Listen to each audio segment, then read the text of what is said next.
it too? Yes, because you're the. But I don't have that. I have it out of flash drive. Yeah, And I don't have a, I also emailed it to Heather. okay. Well, I can share the screen here. Yep. Okay, so we'll just walk through it slowly. I'll share the screen Okay. here, and you can admit, monitor, chat, and Yep. share. We're gonna share. You can mention it. Anything goes. So I'm screen sharing. All right, that's fine.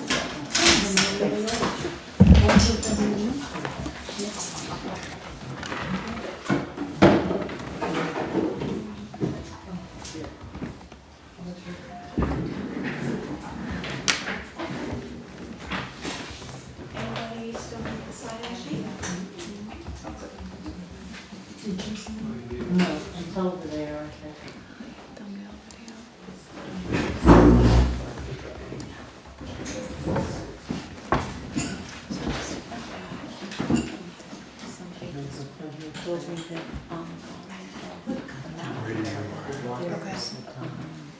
When they're done talking, I'm gonna call them in. Can the agenda be blown up a little bit? I corrected it.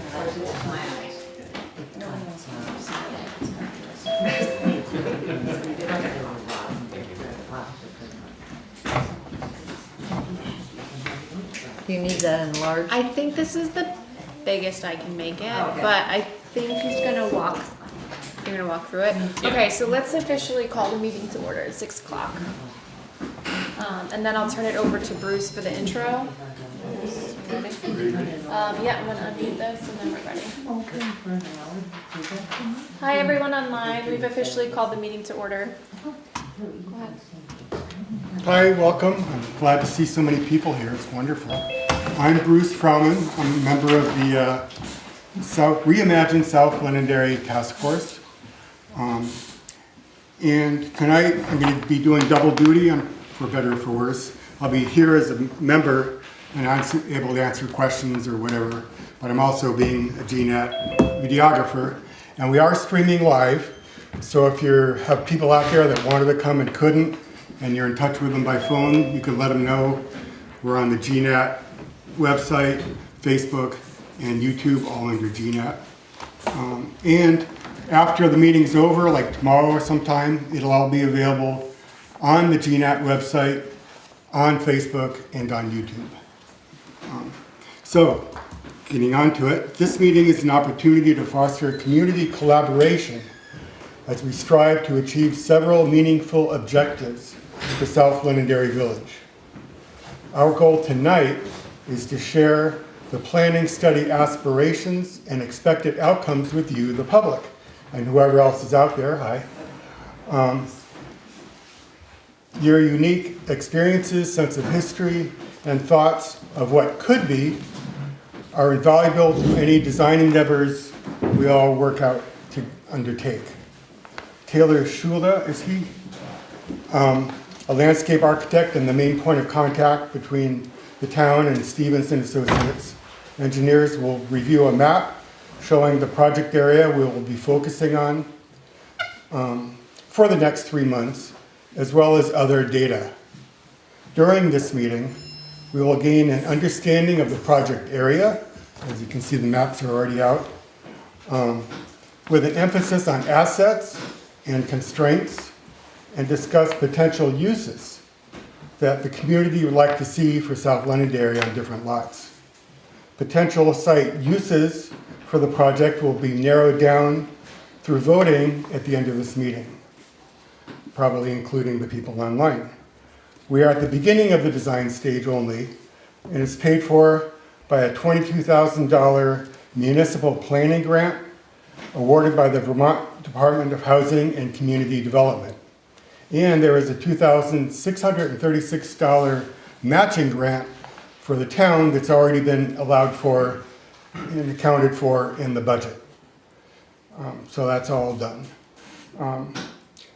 The grant must be closed out by the end of January 2025, so all Stevens and Associates work must be completed by December 31st, 2024. I'm trying not to throw too many dates out for you, but This master plan phase is the first step in the design process, and significant effort will have to be made before any construction can begin, and any construction must be approved by the Londonderry voters. How did we get here?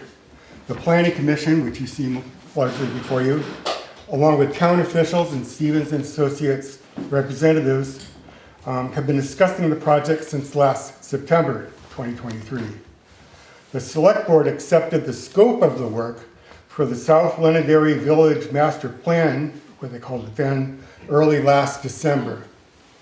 On March 18th, the Select Board voted to establish the South Derry Master Planning Task Force, which you see here tonight, some of us anyway. An informal meeting occurred on March 8th. The first official task force committee meeting was held March 21st. We are planning 2 more task force meetings, committee meetings, and 2 more public outreach meetings like this between now and the end of June. We will then present the Select Board with our findings and recommendations. Any actual construction, like I said, will require the approval of the voters. We know there are many projects and initiatives in Londonderry this year, and I have a whole big list there. And it can get confusing and overwhelming, because I had a conversation about that earlier, so keep that in mind. But if you want to talk about these, as well as more of this project, will all be available after the meeting. So we sincerely hope you will continue to attend these outreach meetings, 2 more, and offer your opinions. You can also email to the Planning Commission with the South Derry Task Force and the subject line. So it's planningcom@londonderryvt.org. So now it's time to turn the meeting over to Taylor Shula with Stevens and Associates. Thank you, Bruce. My name is Taylor Schulde with Stevens and Associates down in Brattleboro, and working with Adam Hubbard from Hubbard Land Design, who's going to be supporting us throughout the project. So I think Bruce hit on a lot of the things. Our main goals for this meeting tonight are really to go over what we call our site understanding maps. And so we've made a few maps that look at the project area, some of the things that we see are assets here, some of the things that are constraints, some other existing conditions. We looked at historic maps, some flood maps, and things like that. And we really just wanted to present those to you guys and then hear from everybody in the public about what you guys would like to see for the site and what you guys think are constraints and opportunities for the site moving forward. And we're not going to be presenting any kind of designs at this meeting. That's going to be at a later meeting, so sorry about that. But so if I can come over here. Thank you. And so I think Bruce hit on a lot of it so far, but we met back on March 8th and had a sort of kickoff meeting with the committee, and we walked the site. And we reviewed some of the existing information that we could find. And then, so the way the meeting's going to go tonight, we're going to go over our planning effort, review our maps with you guys.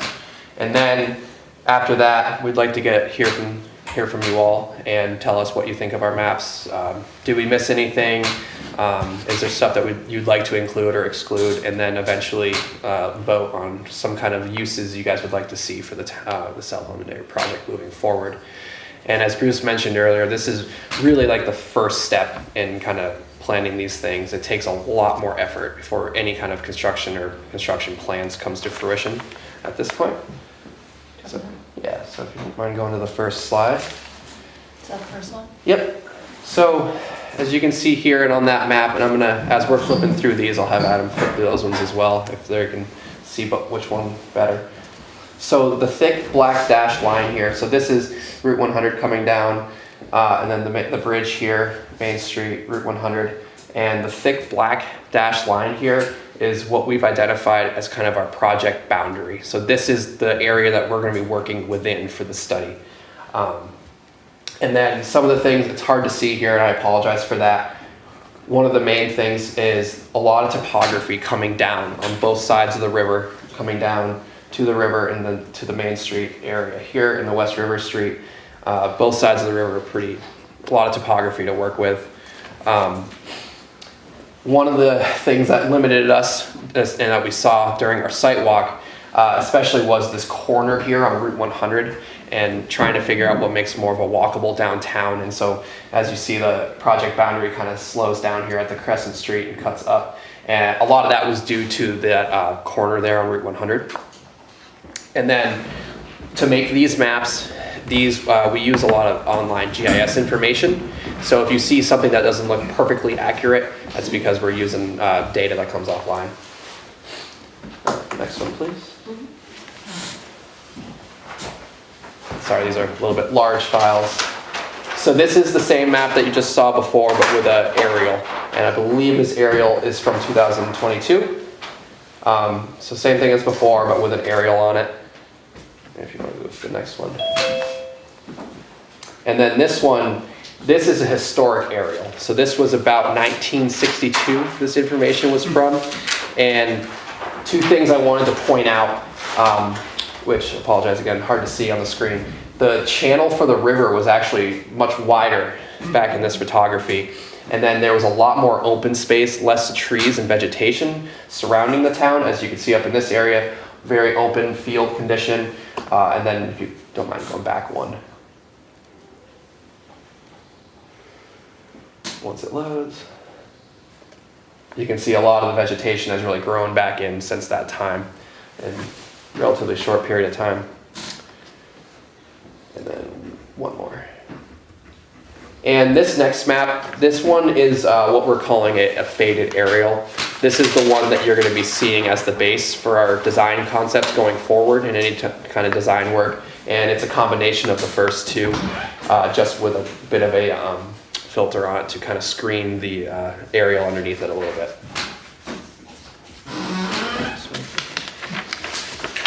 So this one is a flood map, and I think one of the toughest challenges in Londonderry and South Londonderry is a lot of the flood areas here. So what we're looking at on this map is similar information as the other ones. However, we have the flood plain and the floodway shown. And I know a lot of you are familiar with this, but the floodway is the red bars going through along the river, and the floodway signifies the natural course that a waterway will take as it moves, and the floodplain is the areas outside of that where water will move to during a flood event. There's two types of ways to break down the floodplain. There's the 100-year flood, and then there's the 500-year flood.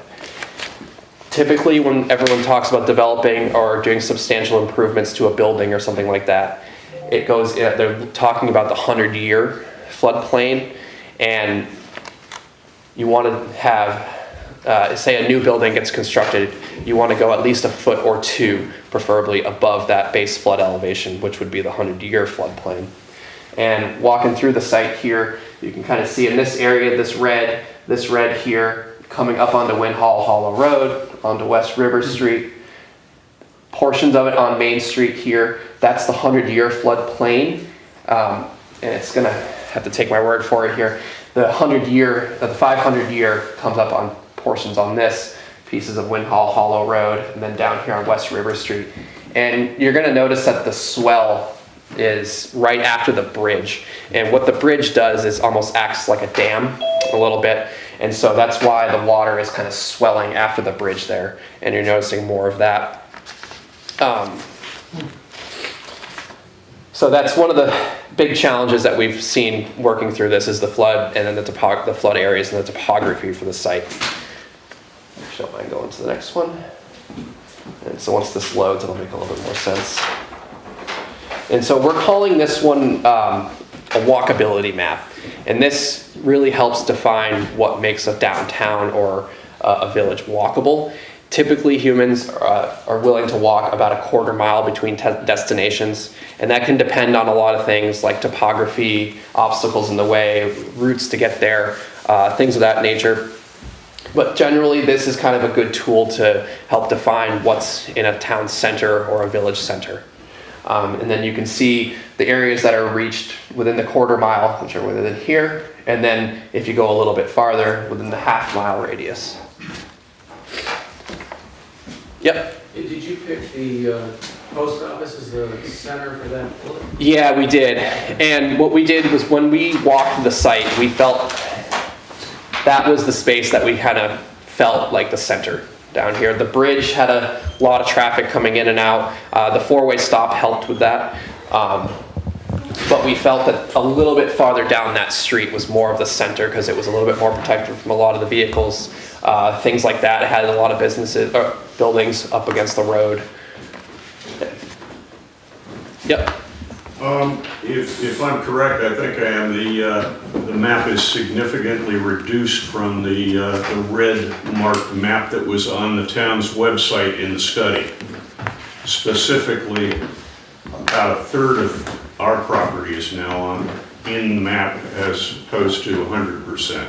Okay. Can you tell me which property is yours? It's the 17 Main Street, so it's the one right next to the corner cafe. Oh, okay. And back up. Yeah. The long piece, isn't it? Okay. So I'm just kind of curious why we get 2/3 of our property got chopped off. I'm sorry about that. But we worked with the committee to kind of establish a downtown area, or the area for the study, and this was what we landed on. Okay.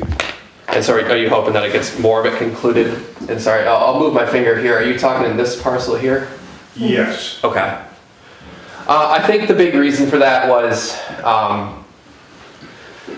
we're really trying to work on making more of a downtown area, and then this was farther up the hill, a ways up in topography, a little bit harder to access. There's not a lot of roads down there. I didn't, things like that. Those were Well, a bunch of that's cleared, and obviously the map goes back in this area, so our property goes well up above this area.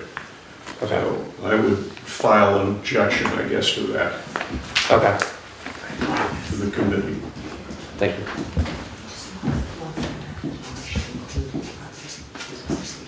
All right. What's your name, sir?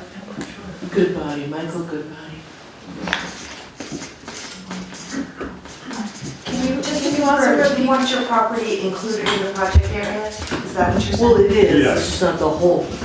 So you're saying that you would like your whole property included in the project area, even though a lot of it's not that accessible to the roads and stuff like Yes. that? Okay. We have easements that make it, that we Okay. can if we choose. Yeah, we have an access site it's 2 rods wide, which is 32 feet, coming in from Middletown Road, as well as the ability to come up off of Main Street. Could you please share the address again? 17 Main Street. Thank you.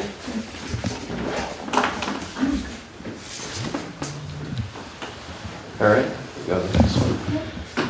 So this one is our land use map, and once Adam flips it over, it'll be a little easier to see. And so what we looked at here was looking at all the properties within or near our project area and what they're being used for right now. And some of the categories were the town-owned land, private land or property, community property, historic buildings, and commercial properties. So there's a good chunk of the area within our project area that is private land. There's a few commercial establishments. We've got the inn building here. We've got the Solo restaurant. We've got the corner store here. We've got the Forbes building here. And then community properties we identified as areas like the post office, things that are open to the public, the library, the church building up here, the other church building up there, the town hall, the old town hall, and then the Friends of the West River Trail here, which is in the depot building as well. And we did look at some old documents and found there is a number of historic buildings on the site too, and those are signified with the red through the building.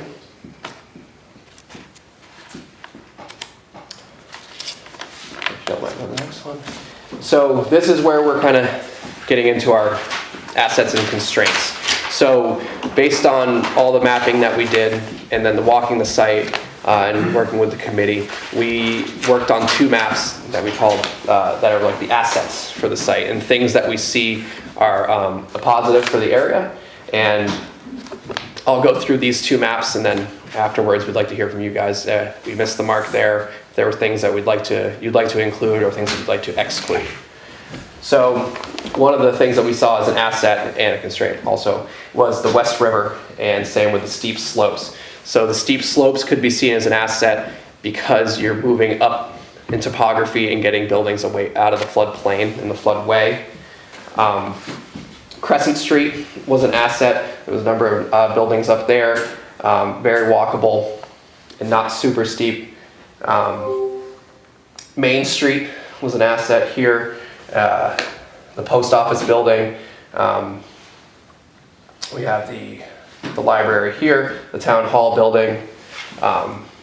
Middletown Road was an asset. The old town hall, the Solo building, the Depot building, the Forbes building, and then the park here along the corner.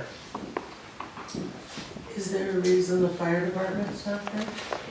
As an asset, so We think of it as an asset. it definitely is, and it's a very necessary one. When we were looking at it from a town planning, walkability, complete streets kind of thing, we did not include that, but we will look to include it on the next one. Thank you.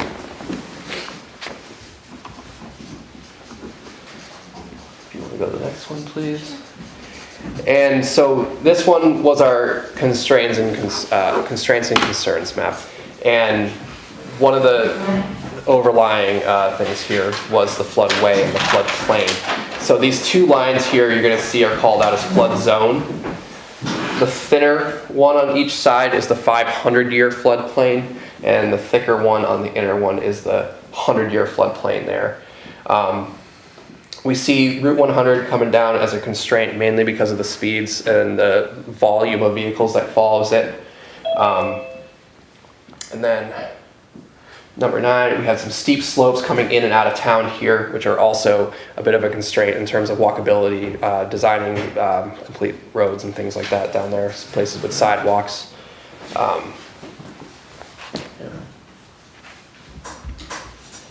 And then over here, like I spoke about earlier, the corner here on Route 100 was very blind and tight. There was nowhere to really, for pedestrian movement to go through there.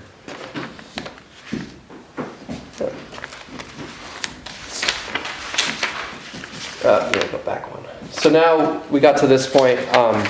We would like to hear from you guys and tell us if we missed the mark on this assets on the constraints map or any other thing about that, and then we'll have a map over here that we'll fill out by hand if we missed anything or things you'd like to change. Yeah. The building on Middletown Street across from Town Hall, you know Town Hall, Mark? Yes. Those folks have moved up from Arlington, Vermont. They have a home-based business.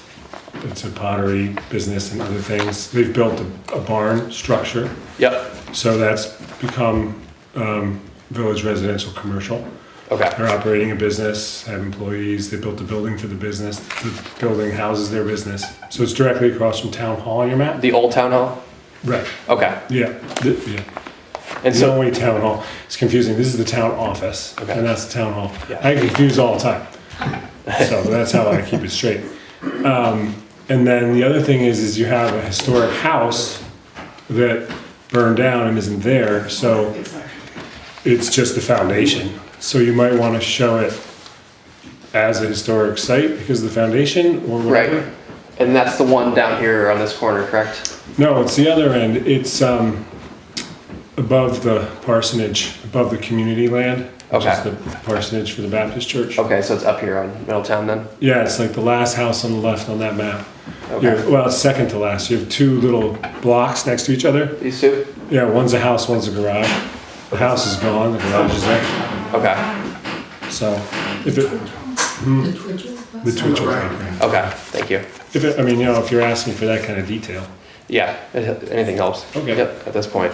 Yeah. Along with what he's talking about, what about the Peabody House? We have the foundations going all the way back on Main Street. Right. That burnt, I don't know, in the 1960s, 70s? Okay, the Peabody House. Yeah. And are you thinking of that as a Well, asset or historic- constraint or both? Just a historic Okay. site. Yep, That's part of our. okay. When you were Yeah. building? It's Okay. not looking too historic these days. So that's right in here then? It's to the right. Oh, okay. So in here. Okay. Anybody else? I've asked them, but no, nobody's grabbing it yet. Okay, okay.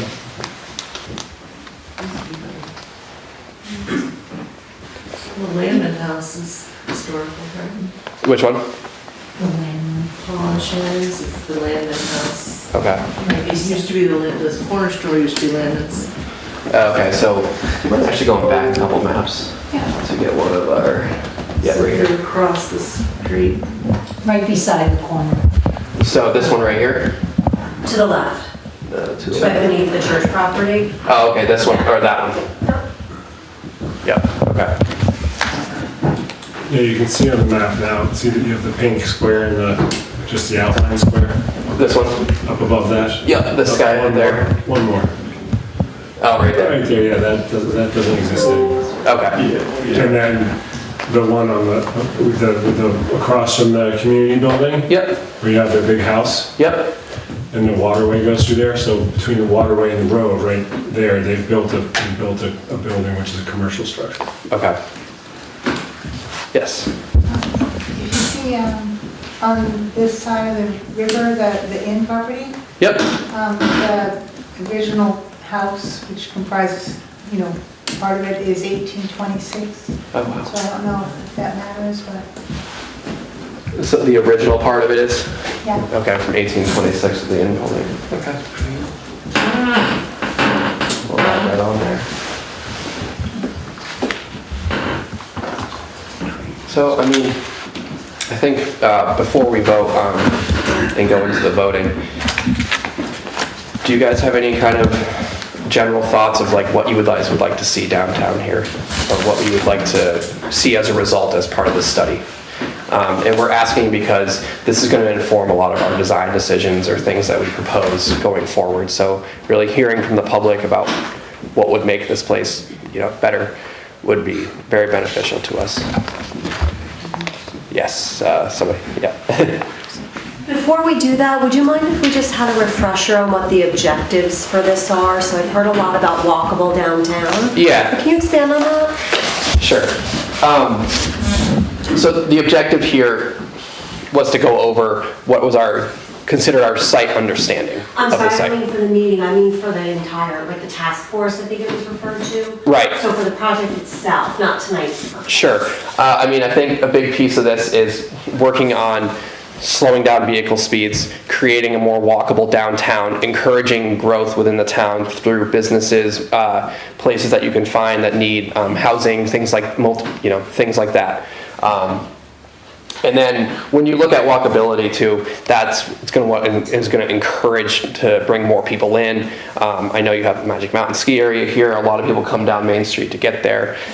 Ways to capture more people to come in and bring more commerce into the town here, and to provide more growth for the town. One thing you're going to need to look at too, more places to, if that happens, areas to park more. Areas where you can have sidewalks, areas where you can have public space, things like that nature. That's what we're looking to gather. And then by hearing everyone's opinion on what they're looking for the town, areas that are special to them, areas that don't work so well, things they don't like, that all goes into making this big stew that it comes out to our designs. Thank you. No problem. I can add a little bit to what the master planning effort in general terms is sort of getting a community vision together, hearing what people want, and then showing what's possible in terms of infrastructure and land use policy. And then once you have a certain vision, then you can sort of break it down into priorities, what projects get built, what we want to tackle first, and what's sort of long-term and what's immediate. Is all the property that's in that described area considered, dual zone, like residential, commercial? Or is there specific areas that are commercial only or residential only? Just trying to understand. I understand it's a master planning event. Yep. But what's the current zoning overlay that would help, like, define what's going, what the existing conditions are, so to speak? So great question, thank you. The town did recently come out with a new village center overlay, which is very similar to what we have here. It's a little bit within the confines of this project area, so I would say our project area is actually expanded a little bit on that. But there is a village center overlay, which has a different set of zoning regulations and rules and density requirements and things like that to encourage growth of the town. That being said, moving outside of the project area, those zoning map districts change a little bit. But mostly all of it is within the zoning overlay, the village center overlay, yes. In terms of walkability, obviously sidewalks would be helpful.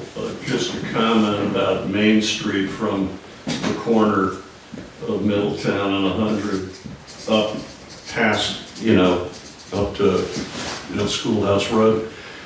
It's really dirty. And, people coming in and out of the post office all day long, dragging dirt out onto the street. It's right now, without sidewalks and with all that dirt, it's not the kind of thing you'd want to see really in a walkable downtown area. So I think that has to be addressed. Okay, thank you. There Yes. are sidewalks, actually. Yeah, yep. They're buried. And some of them have probably disappeared. Right. I just wonder how much longer the post office is going to remain in South Londonderry. I know they're closing a lot of them down, and that building is in sad shape. And it used to be every year before town meeting, it was like, is it going to be shut down or is it going to stay open? And, I've lived here a long time. I went to school in this building right here. Oh, wow, okay. So back then, there was a reason to walk. We walked to school and there were, things around, but buildings have burned down. There's no industry. And the 50 and 100-year floods and whatever, that's not even feasible anymore. I mean, we're having, our field flooded 3 times since July. Yeah. So I don't, so you put sidewalks on, and where are you gonna walk to? Right, that's a great point. Are you hoping to bring in new business along Main Street? Is that part of the objective? That would be one of the goals, yes. Is there property that's zoned for business along there that somebody could supposedly buy and? It's all floodplain. It's all floodplain, Right. Would anyone want to? Right, that's a great question. I think, what helps is having the village center overlay, which loosens a lot of the zoning regulations, especially in this core area down here, which can encourage more. But you're completely right, and the floods are becoming more and more prevalent every year.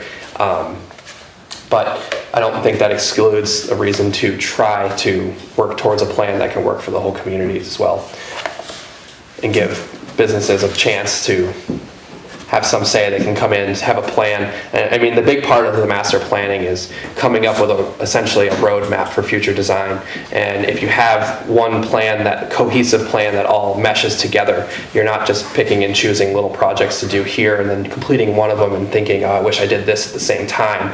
You're having one that matches everything together.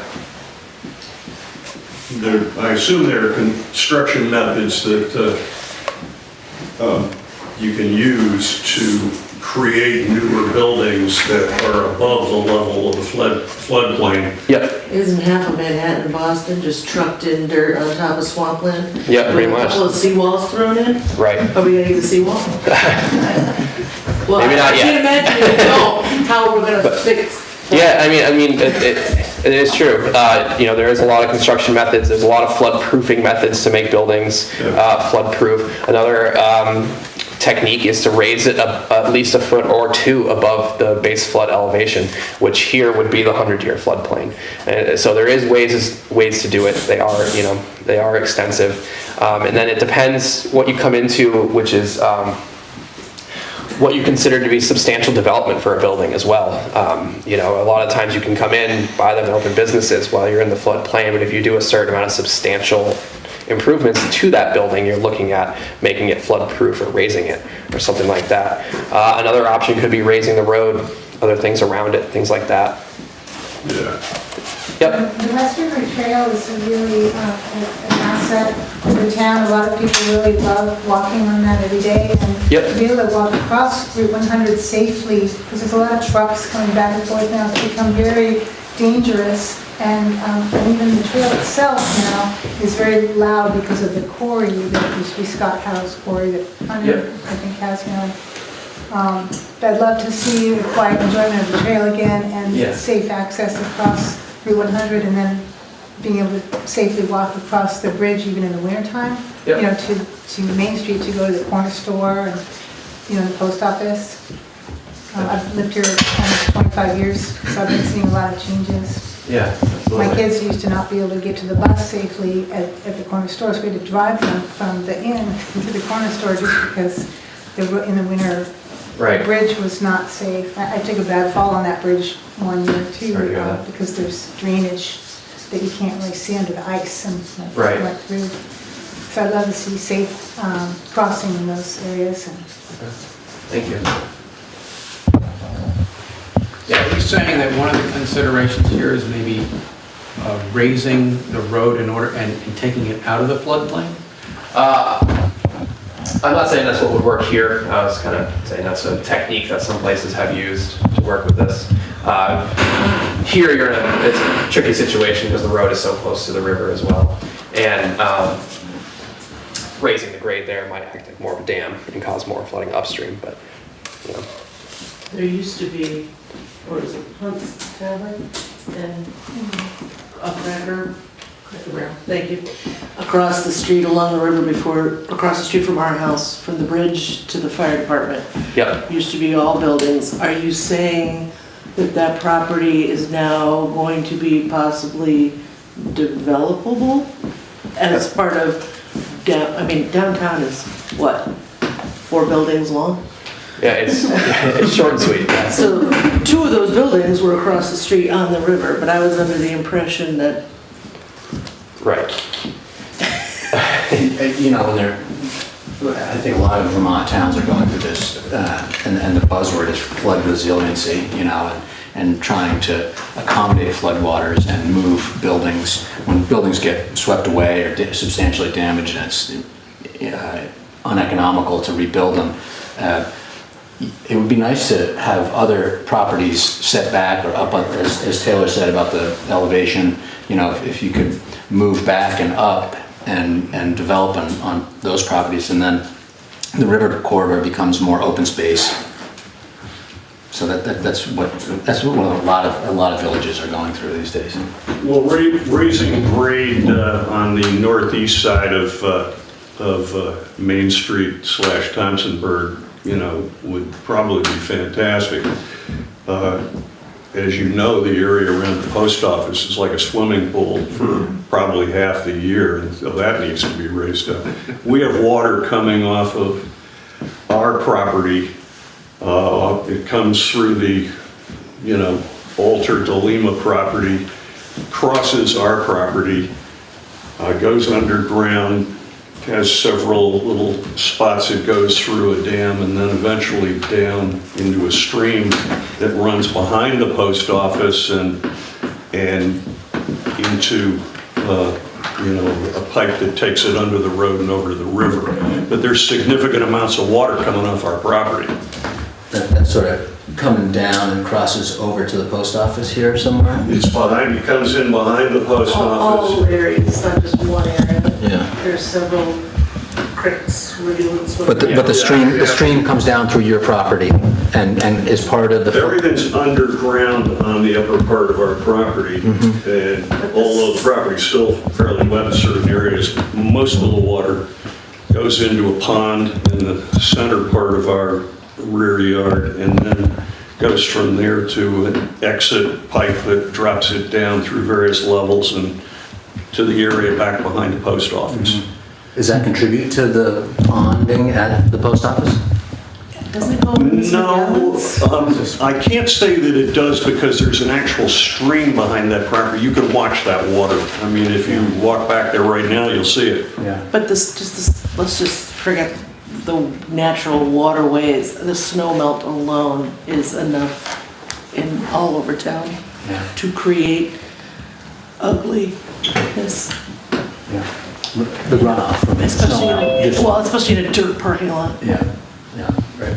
Well, we live in the mountains and they tend to flow down into the valleys. It seems pretty elementary, Watson. That would be called a gully. But I mean, yeah, one of the things we're thinking about too and talking about is we understand that the bridge that goes over Route 100 is in need of some kind of repair, potentially replacement, thing like that. And I can't say for certain, but potentially having a different style bridge in there might alleviate some of the flooding issues that you have on this street here, because the way it's designed now, when it was built, may not have been designed to handle this type of water that's coming down now, and which is why you have such flooding right after it as well, exacerbated. So, this planning effort could look at, what's gonna be like after potentially a bridge gets replaced, something gets replaced differently. That's not entirely true, because the water flows under that bridge, and it floods both roads. Right. Now, so even a different design bridge, you still got the same volume of water. Because it narrows up south of that bridge. North of it, where the dam used to be, that's all floodplain, and it's got a large area to expand, but then it funnels right into a and then it goes back out. stream below south of the bridge. So it's not a bridge design, it's just the way it is. It's the location. Maybe it needs to be moved further north. Right. Relocate.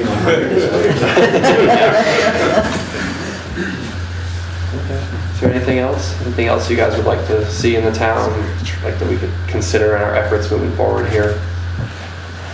Yes. I think it was mentioned, but the post office, in my opinion, is the hub of our little village. And the parking lot is a mess, and there's a lot of water there, and the building is pretty frail. I think to spruce that up somehow, that would be a big bonus. And I understand that they won't ever close it because of all the business restaurant. So that post office needs to stay open. Because they use the 05155 zip code. Yeah. Well, isn't that giving us a little path? So job security. That would be a priority. Okay, so the post office area, the parking lot, the building, everything. But isn't that private property? Who owns the post office? The post office is private. It's not the post office. No, It's private property. Yeah. So that parking lot is owned by The guy in Florida. Yeah, so the town really can't go in and do anything with it. They could buy it. That's for sale. Always. One of the challenges in master planning is the idea of private property. We can't make private owners do stuff, but if there's a idea or a vision and there's town support, it's helpful to identify it because ownership changes over time, and when you have things that are developed by consensus, then there's incentive for funding for for housing trust development is one of those examples. They go through this all the time when they try to find demand for housing and community support, and then they will develop affordable housing, or economic development funds become available, and a new owner might be able to access that if there's willpower from the town to say, oh, we really need the post office is really critical to us. It's owned by a private owner, and we find another building nearby, and it's that master planning process of documenting consensus, ideas. It's interesting to growing a little bit older, having seen. We used to say, oh, these planning studies, they never come to fruition. They get put on a shelf and collect dust.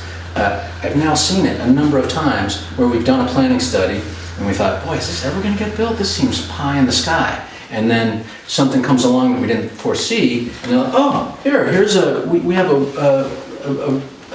a plan, and especially we've seen it in flood relief and in COVID, where there was federal funds or state funds made available to projects that they could fund.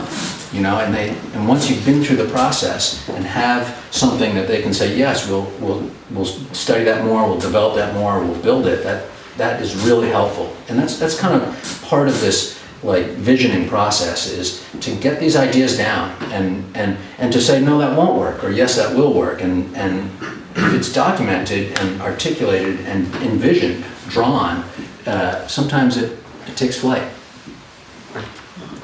Yes. Would there be any possibility of building maybe a small shopping center where that grocery store is on Route 100? You know, like a coffee shop in there and maybe a health food store? Where? What's the name of that grocery store? The corner market? No, not the corner market. There's Oh, you mean like gas, energy, then became Yeah. here and. Yeah, Greens. Next to the Montessori school. Yes. Yeah, Mountain Energy. I mean, that would be kind of a nice area, the little school is there. Yeah. And if you had a little cluster, a coffee shop and a few little things, that would be a better area to develop commercially than this area? That area is outside of this particular study Okay, area, I thought it but what the might be. planning commission was talking about doing down the road is a third study for that particular area. So we would have a Okay. North Village Master Plan, a South Village Master Plan, and something in the middle. Okay. So that, we need to explore that area and we recognize it. Okay, thank you. Yes. I don't know whether this would make any sense to us or not, but it's just an idea to throw out there, that 2-rod right-of-way that comes in directly from Crescent Street across the Lima Alter property onto our property could be paved, and it's wider than Middletown Road, 32 feet. Is that here? Is that what it is? Right across from Crescent. Should go where? Well, it could go. To high ground. If you're developing, you know, if you're developing. Question. Back there. Is the right of way? You know, you've got the pottery place right next door almost, and, you know, it just gives you more, you know, more road space and, you know, maybe potentially parking, who knows? Maybe we'll have a parking garage in our back here.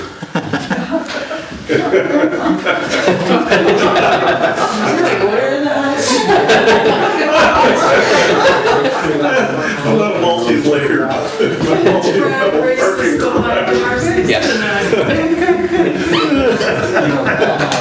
To your point about just the project boundaries.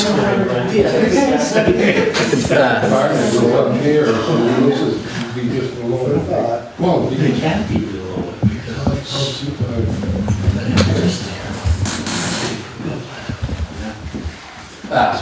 You know, one of the pie in the sky concepts would be a link across the, you know, so you would have a loop, you know, a block on high ground. I mean, it's a lot of private property. You may never come to fruition, but it's like,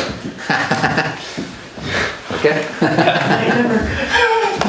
We'll never. I'm not saying I support this, I'm just throwing it out as ideas. Thank you.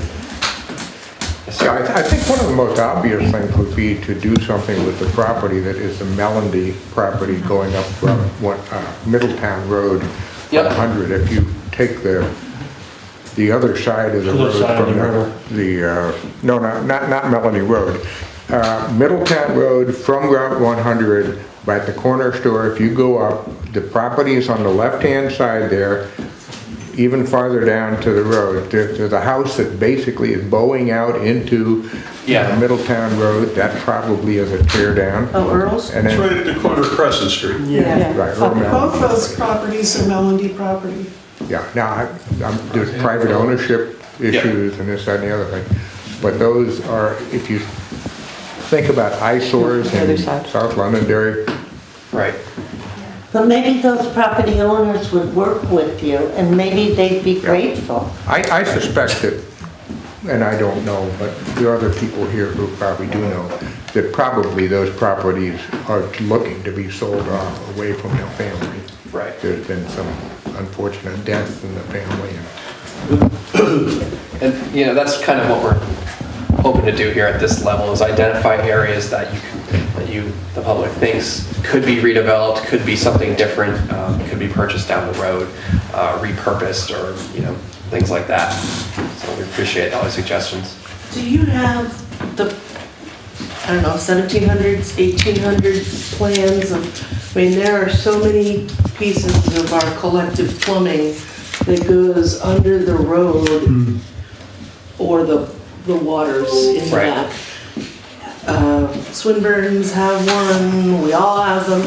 Is there a plan somewhere that shows all the things that go under the road and into the river? There may be. Are you talking about drainage culverts? There are drainage, there are septic water things. I mean, we were part of a 5-building group, we're down to 2. Yep. I don't know the fire department shed next to you guys, like, I don't know where that goes. Their property is this big, the building's that big. There's no plumbing, there's just like. No, there is, yeah. Not that anybody would use it.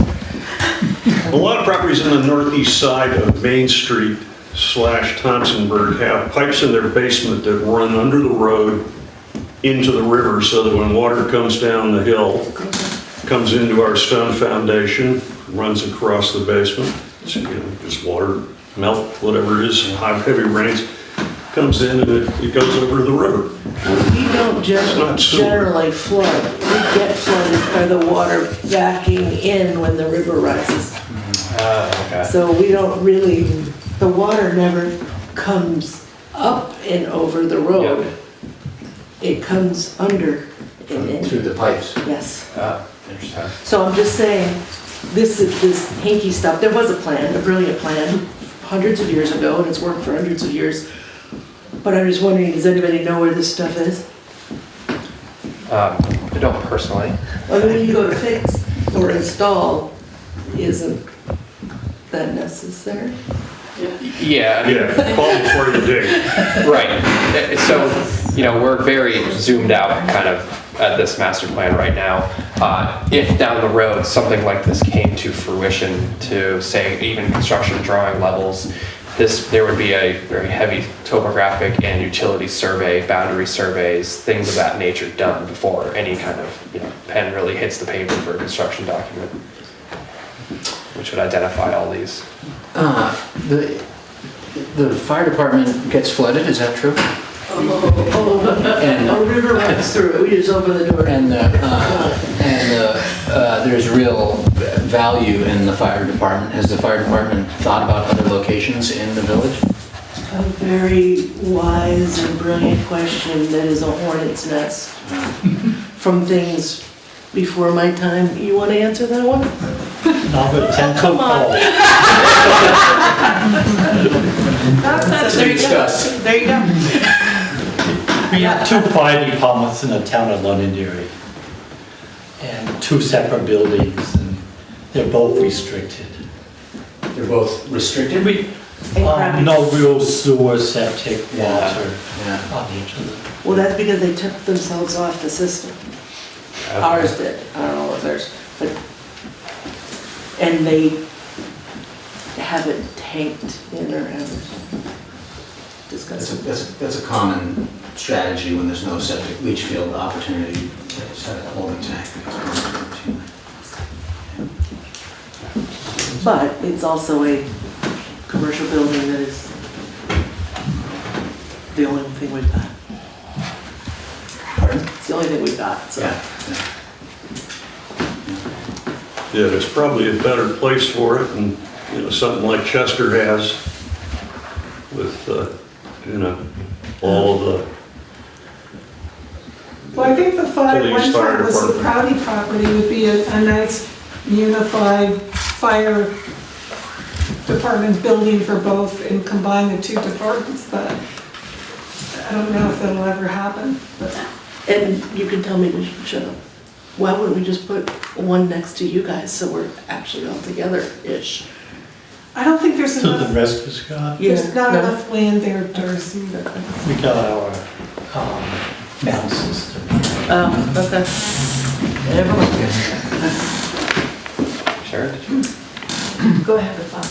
Yeah, I think probably most of us are kind of wondering if there's an increase in commercial activity in that area. What would be most desirable for most people?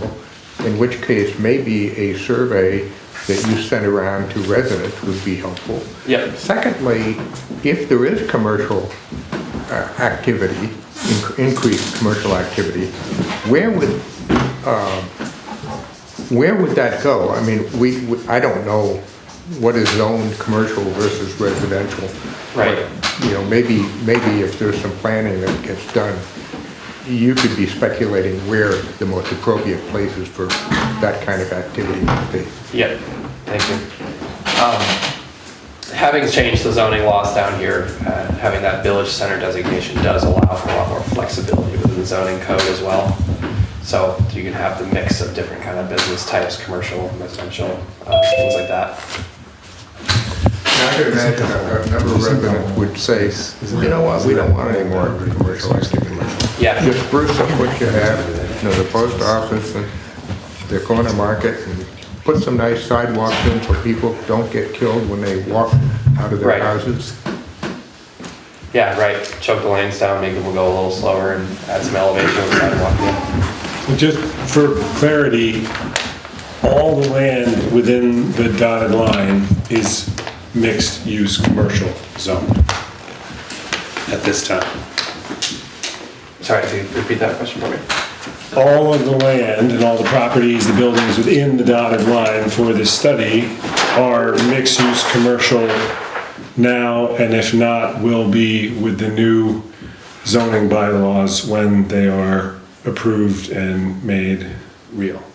So the questions people have about developing in that space, all of that space will be zoned to be able to be developed, if it's not already. Well, if you're gonna keep Yeah. Hunter there, you could possibly walk down, there's a parade of trucks from 7 in the morning until 7 at night.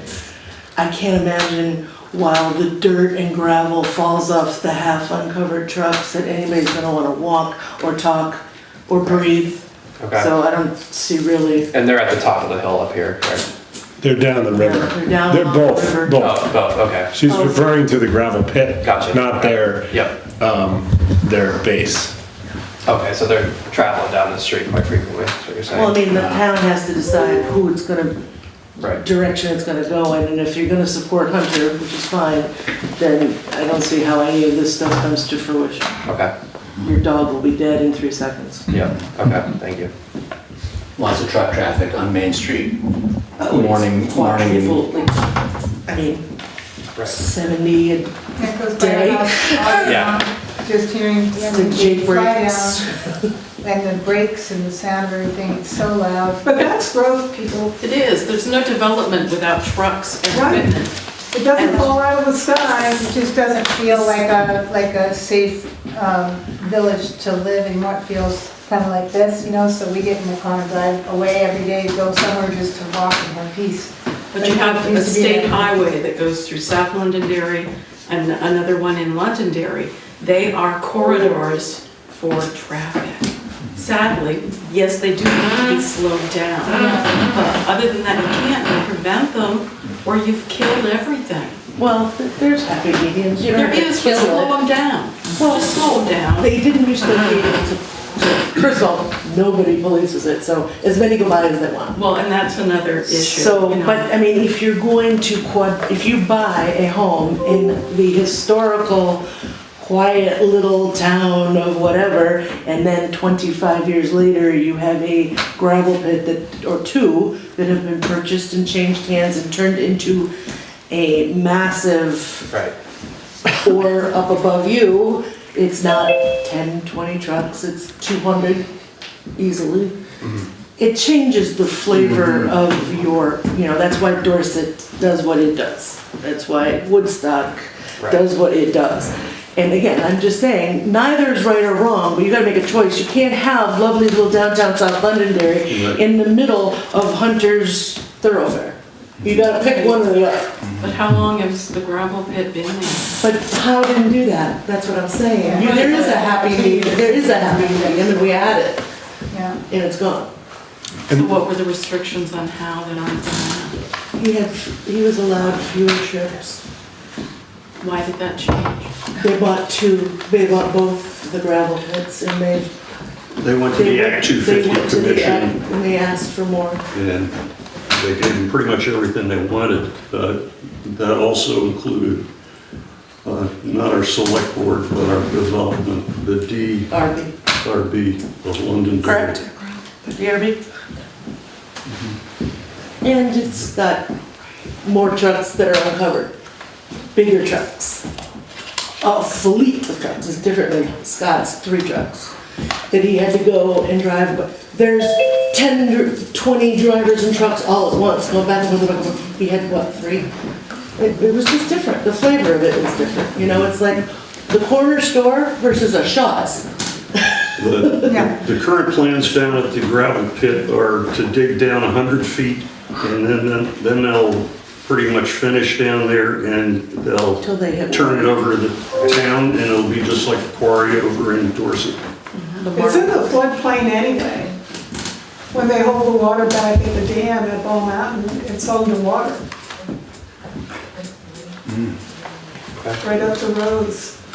When you walk down the trail though, it used to be a nice walk and now it's so loud, I think sometimes I just turn back and go home. Okay. It's just so loud.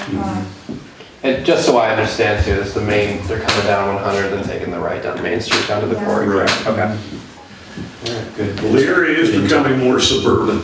I mean, nobody wants to really believe that, but that's what's happening around here.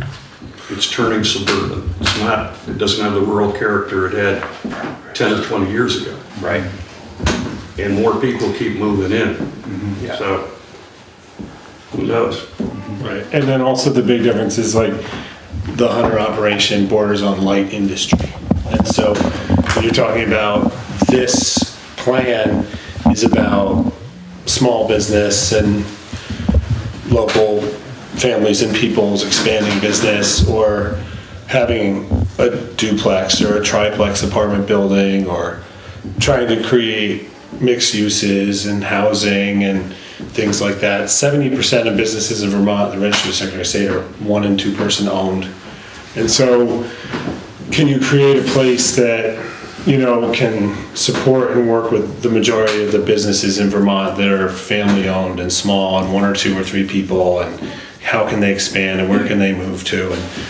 And then you do have the reality of life where then you bring in Hunter excavating, light industry, and it's completely different. It can blow the whole plan apart. It is difficult. It's hard conversations. It's changed the nature and the flavor of things in the village. It's all very true, but then it's the whole job creator thing and everything else. And there are a lot of trees to cut. There's a lot of land to move. There's a lot of earth to move. But that's also that's the deepest history of Vermont. I mean, all of its wealth and everything came from its trees and its pasture with timber and sheep. And then you just had to be able to move earth and stone, and you were good to go. And then you build stone mills and bridges and dams, and we have a village. Right. So it's interesting, historically all interconnected, that but for the excavators and the gravel pits and the earth movers, there wouldn't be a village. But now those excavators and earth movers and earth transporters are potentially problematic to what a village could be in this time that we live in it. So it is kind of all ironic and challenging, and it is all very real. The other one that goes back to that precedent historically is, I don't know how many of you remember the bridge debacle, Bridgegate, but the bridge that went in to access those was actually a whole political problem and a lawsuit, and there was a whole lot of stuff about how the bridge that went in that it was too big. But the people that owned the gravel pits, they wanted the bigger bridge to go in so they could sell the gravel pits and the gravel pits could be used more.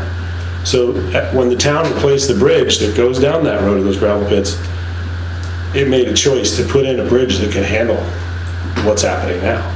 So when you look into things and you go deep into things, you see who was in control, who were the select board members, who were making money, who wasn't making money, what did people want, what was the town plan, what was the vision.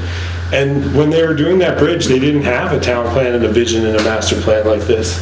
So maybe when people make decisions in the future, if they have a plan like this, they'll think twice about having a future increase of gravel pit traffic, and they wouldn't have put in a bigger bridge. So that's why we do these plans, I think. But things change all the time. I was born and brought right up here. I remember when the Peabody House was going, we were talking about bringing, small business back. I would consider the Peabody House a small business. It was single owned. You've got Alexander's Store Market where the depot is. But this was in the mid-60s. Stratton, Magic was being built. You could not even travel on a weekend down Main Street because of the cars. Yeah. River Street was blocked off for a half hour at a time because the liquor store, Charlie Alexander's, there was no parking, but they was parked right down the road, in the road. Yep. And so things evolve over time. Master plans are great, but sometimes they don't bring a true picture for 25, 40 years by any means. It's hard to, there's the unforeseen, the planning is a funny business. You're always trying to envision a future, and the real future is not what you envision. There's things that we just could not predict, and that's a fact of the matter. Yeah, well, I guess when they did, where Brown's is, when they developed that site, they're trying to make a city center out of the river valley. So that was the grocery store and everything up there, I remember as a kid. Well, that's the And store now- that Peter was talking about. Oh, that's exactly what you're talking about. Well, it moved up there. Yeah, so that was. Because of the flooding as well as no parking. Popularity. And then, and now it's equipment and rental. Yeah, bring that You had a question there a minute ago? I was just wondering, have you designed other kind of areas similar to our areas that have been successful? Well, we worked on the North Londonderry project a few years ago, which hasn't been built yet. We've worked on a number of small downtown areas. We recently did one for Marlborough, Vermont. We're working on one over in Swansea, New Hampshire. We've done a few other. Adam's been helped out with a number of them. We did one in Guilford, Algiers Center. You might not know it, but it's a little hamlet in Guilford. And this was the one that I was thinking of earlier, where it was fairly dilapidated. They had a general store, auto shop, and a hardware store that was falling down.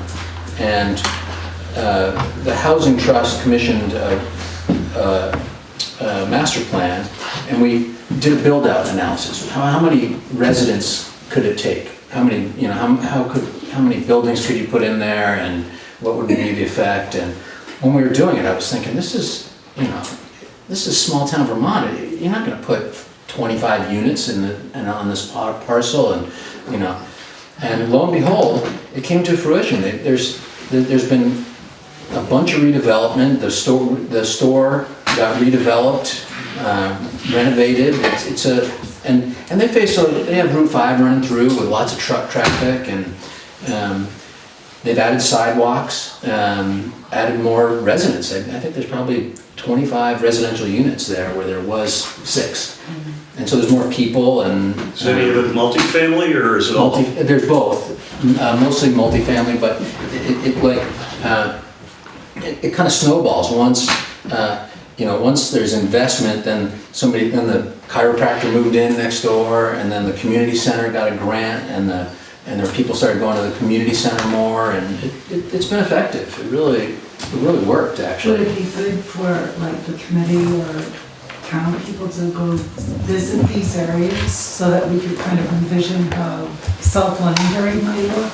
Because this seems so abstract to like choose different things right now and vote on things and have a plan ready by, I guess it's January 2025. And so that seems like, that's a lot to put in to figure out, especially making decisions like Right. people saying how things change. I mean, even just since COVID, so much has changed the way people buy things, just in 3 years, 4 years, what they do, how they socialize. So I think it is really difficult to make such a big decision, you know, but to see another model of something that is similar to our town in Vermont, that's like quaint and people would love to come visit us, would be really great if you had any We'll pull towns. together some things. Yeah. Taylor had contemplated adding some imagery of what some other small Vermont village hamlets look like, you know, just as a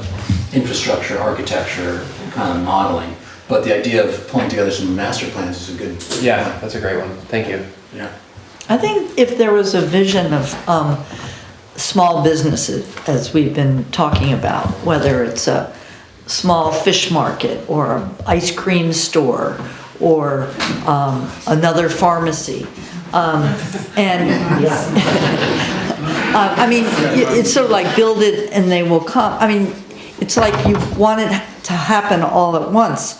So if you did have a streetscape of different shops and you had sidewalks require crosswalks. Crosswalks are traffic calming because people have to cross the street.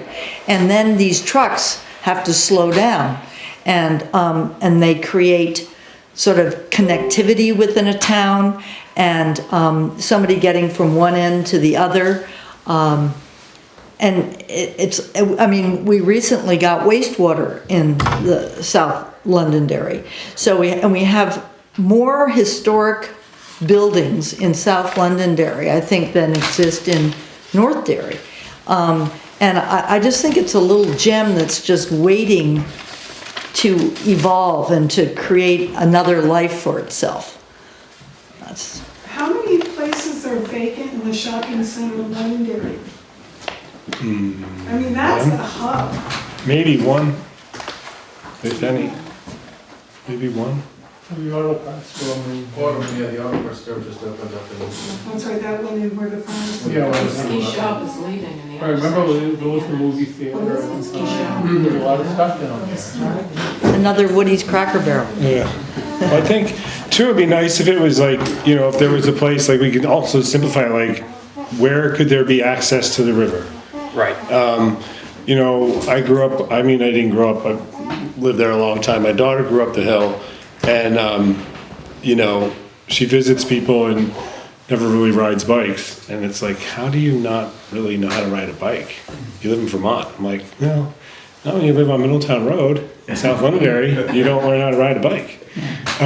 So we practiced riding a bike in the fire station parking lot and the town hall parking lot, and we go around in circles, and we did that. And we go for walks or go to the river, or we go down to the fire station or somewhere.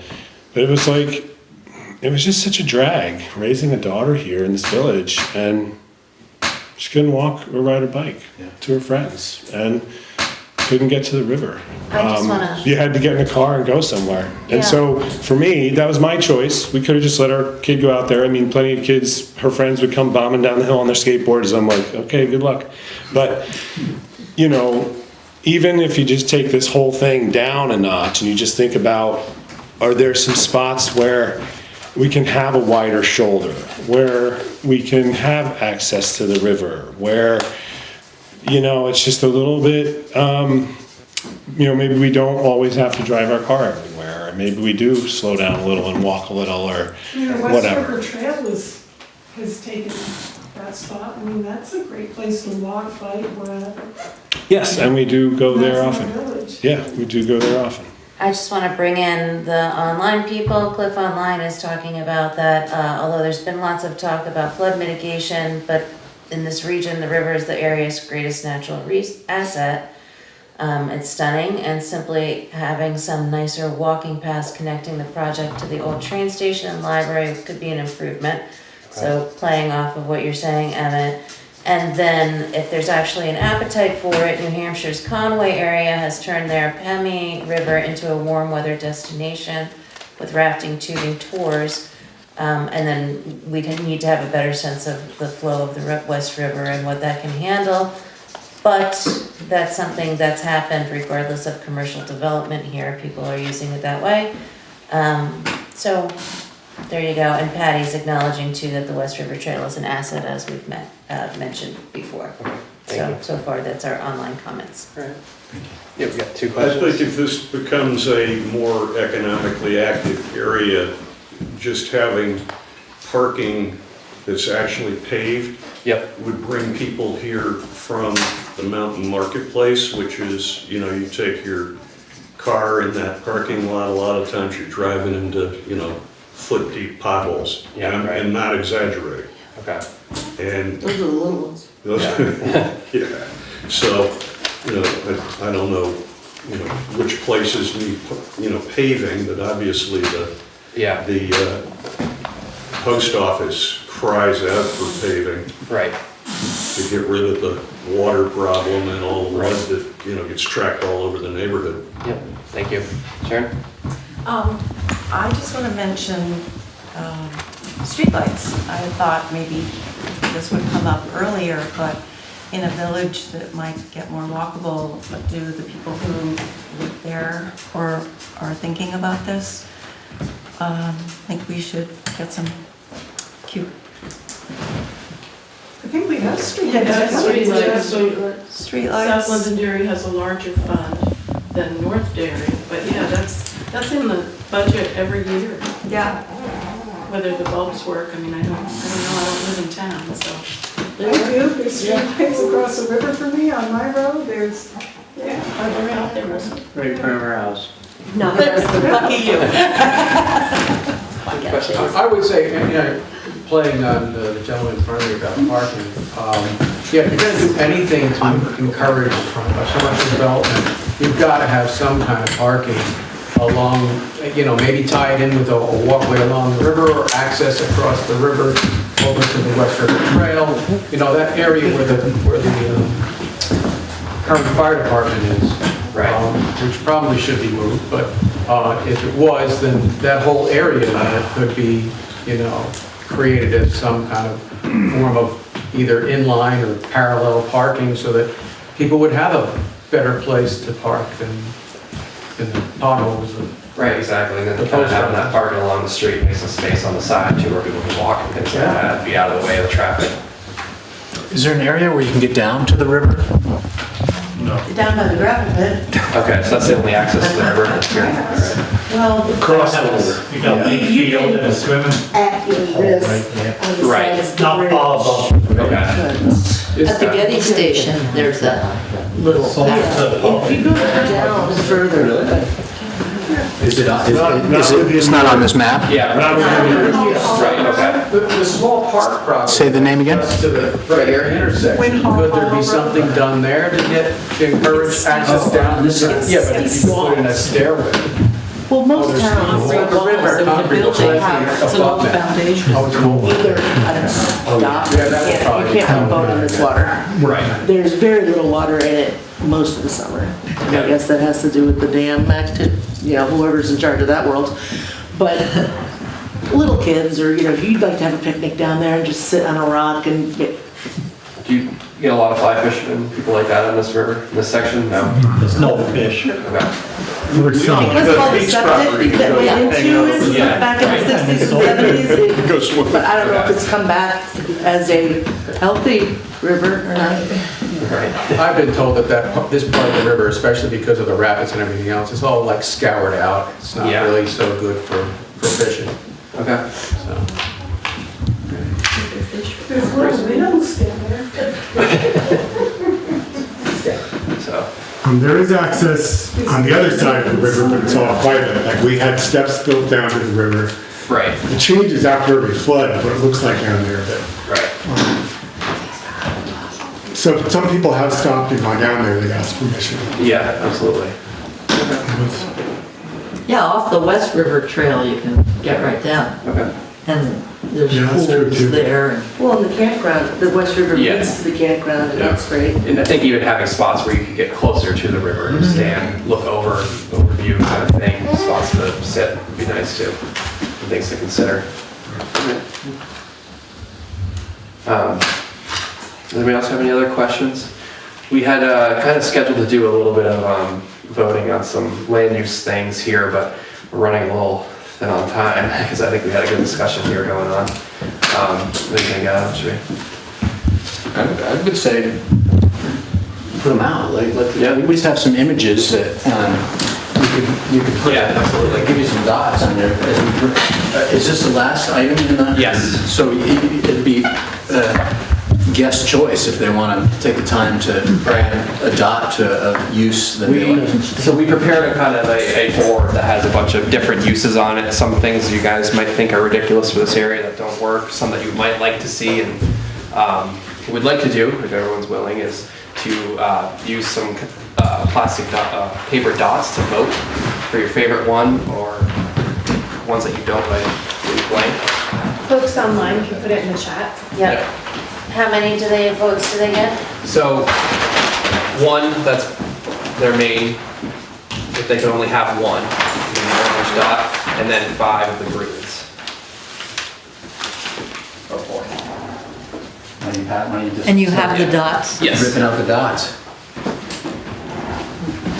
So, just to repeat, as we adjourn, we're going to give you some little stickers, and you can.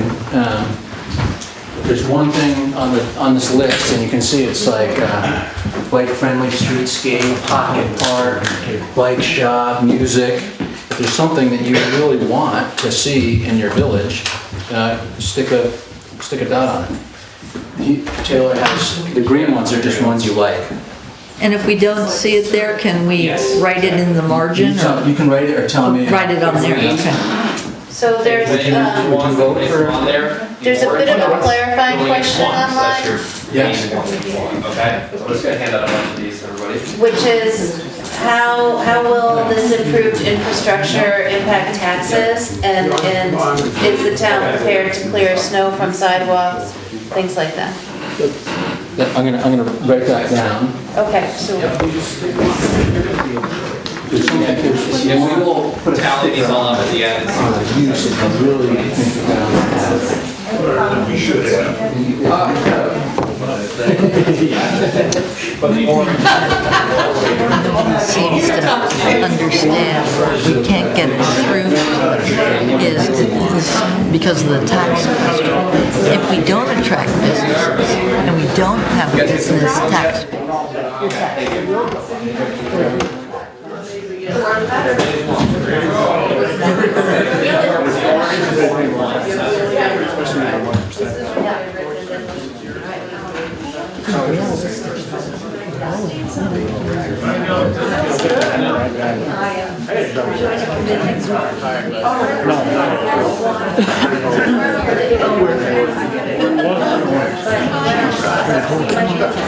You know, we have this right here. They have like a lot of gyms, not exactly like that, but you can walk up on the upper field. You go around and there's like little stations to do, I think there's a grandkids.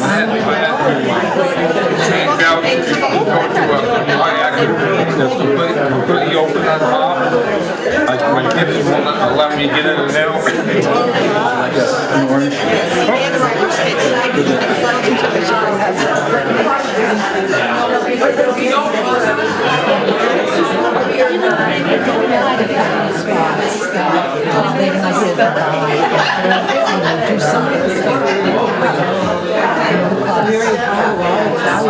Me too, I would agree. I guess you pick it from here. Oh, no, where are they going in the town?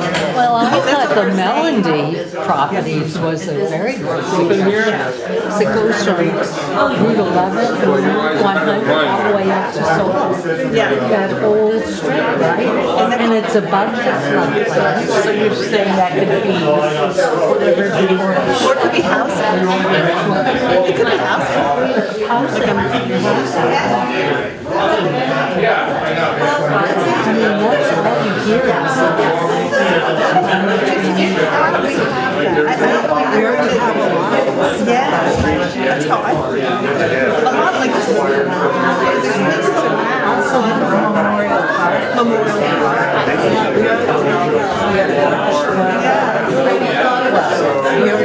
We have that, which is kind If I'm reading it right, it's this house right here. Yep. No, on the uphill side. Okay. This is Housley and this is London. Used to live here. This used to be Underwoods and this is Cobb's. Okay. This house is, according to that, is a historical site. Okay. But it's falling in. Who was it? Jerry O'Connell owned it at one time. And then I don't know who bought it. I think it was the guy was coming to see the people that are looking. I think that's the house. I think that's okay. But it's falling apart.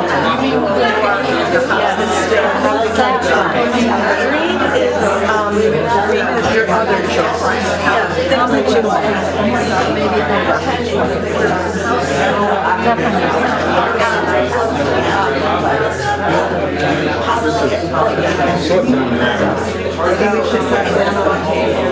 Oh, this is like over there.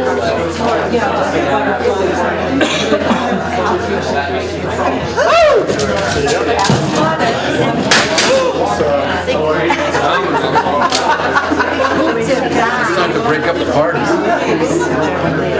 Do you want to put it up on the chalkboard?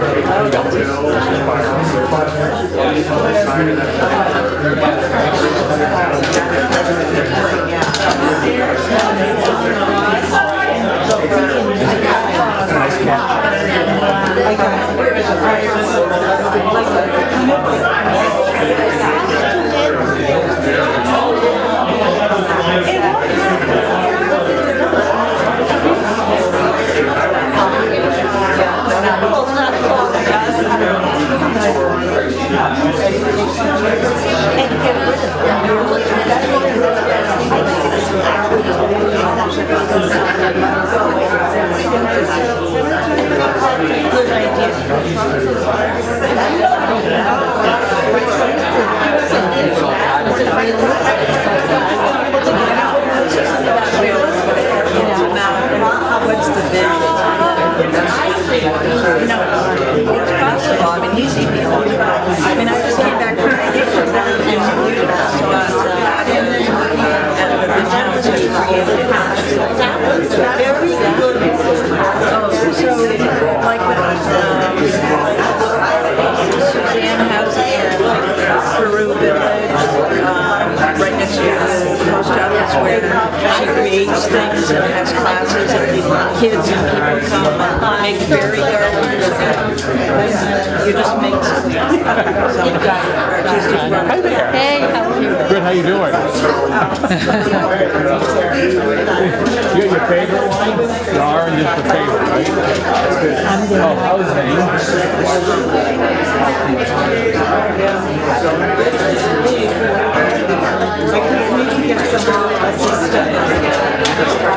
Guys, do you want to put your own sticker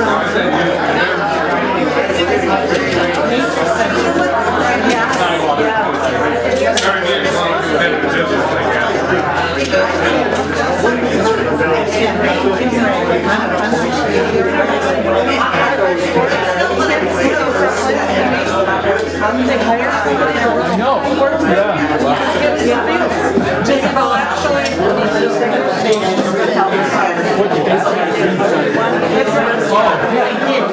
Everything that Londonderry is at the core. Put it online. Well, they have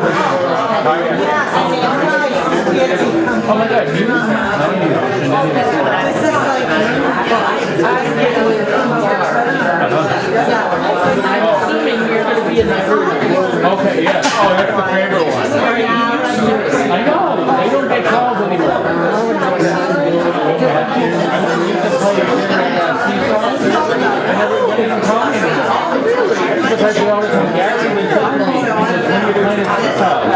I go and have you come, I raise my hand, come on, you have an orange sticker? No, I'm here, I'm in Oh, thank you. You don't want to use your orange sticker? No. We need a nature center, restaurant, hangout space. Well, I got here, I mean, at the town hall. Yeah. Town hall. Town hall. Somebody would really like Yeah. here, you don't have to do water. Right, yeah. And how about Allman Brothers Night, or Tom Petty Night, whatever you want to do. I was thinking that we should have put a walking garage on it, but it's not on the map. That's for these types of storage. Probably around the building. Yeah, and these have dances on it, and it's Clearly, Wiley Ellis is a lot more fun. I know. God, John, I know you're an Anglo now. I know, yeah. But he's so much candy guy. Break open the garage, and let's have some fun. I would love to go in that building again, just to see what it looks like. I've never seen it, ever. Kim, you want the arm?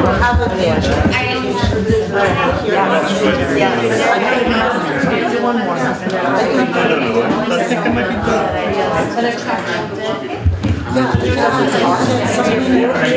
And then maybe.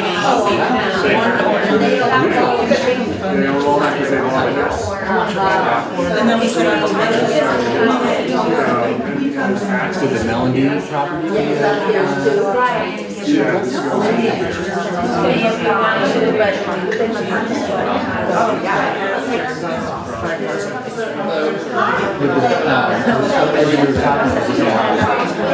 Here you go, kid. I didn't put any dots. I gave my dots away. Did you do any dots? Not yet, I want to.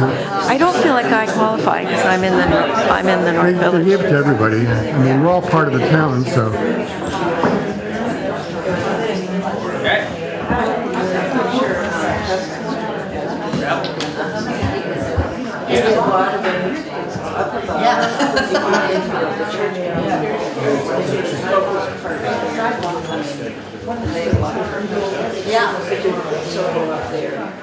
So what do you think, Kim? I think she's a really good town. I don't know if they, but I We think? no, but you know, I just think this is. We're gonna use the map. Probably how I should do it.